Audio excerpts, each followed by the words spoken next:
Good evening all of you. बहुत सारे बच्चों को दिक्कत होती है कि सर थ्योरी में हमें क्या पढ़ना है। तो अगर हम बात करते हैं थर्ड बुक की फाइनेंशियल स्टेटमेंट्स, तो पहला क्वेश्चन फाइनेंशियल स्टेटमेंट्स क्या होती हैं।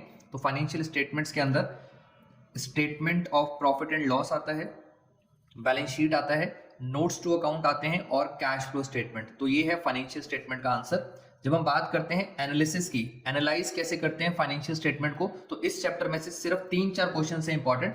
पहला है सबसे important types of financial statement analysis, सबसे इंपॉर्टेंट है टाइप्स।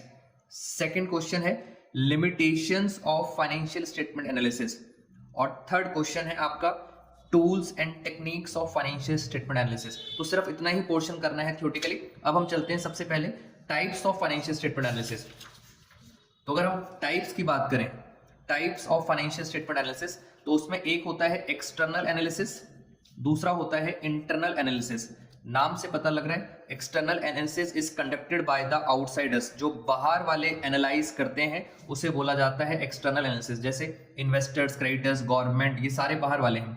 इंटरनल एनालिसिस मतलब जो कंपनी इंटरनली एनालाइज करती है, और कंपनी के अंदर दो लोग होते हैं, एक होते हैं मैनेजमेंट और दूसरे होते हैं ओनर्स। तो this is called internal analysis.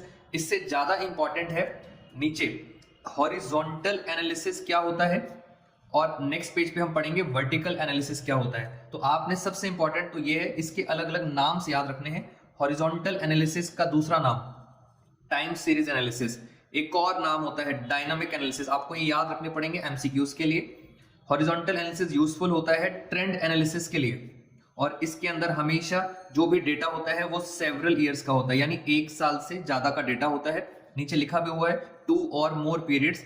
इसका एग्जांपल कंपैरेटिव स्टेटमेंट, यानी कंपैरेटिव के अंदर बैलेंस शीट भी और स्टेटमेंट ऑफ P&L भी। तो ये था हॉरिजॉन्टल एनालिसिस। अगर हम इसी के साथ वर्टिकल एनालिसिस करते हैं, तो इसके साथ दूसरा जो पॉइंट है वो है दोस्तों वर्टिकल एनालिसिस। अगेन हम याद रखेंगे वर्टिकल एनालिसिस का दूसरा नाम है क्रॉस सेक्शनल एनालिसिस, एक और नाम है static analysis.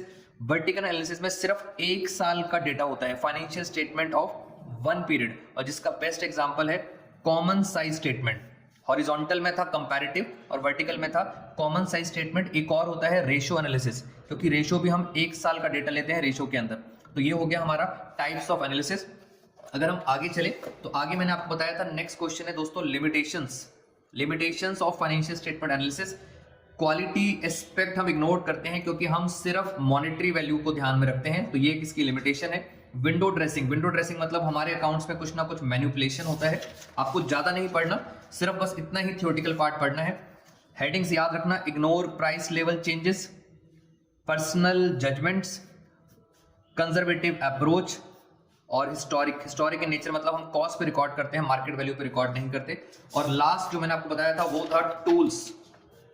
Last question tools और टेक्निक्स। तो टूल्स और techniques of financial statement analysis में सिर्फ आपको चैप्टर्स के नाम लिखने हैं। जैसे एक चैप्टर है कैश फ्लो स्टेटमेंट, एक चैप्टर है रेशियो एनालिसिस, एक है कंपैरेटिव फाइनेंशियल स्टेटमेंट और दूसरा है कॉमन साइज फाइनेंशियल स्टेटमेंट। तो चैप्टर्स के नाम का मतलब ही होता है tools and techniques of financial statement analysis. बस इतना ही थ्योरेटिकल पोर्शन करना है आपने इस चैप्टर में से, एनालिसिस ऑफ फाइनेंशियल स्टेटमेंट। बाकी आपको कुछ भी नहीं करना। मिलते हैं दोस्तों नेक्स्ट वीडियो में ऐसे ही।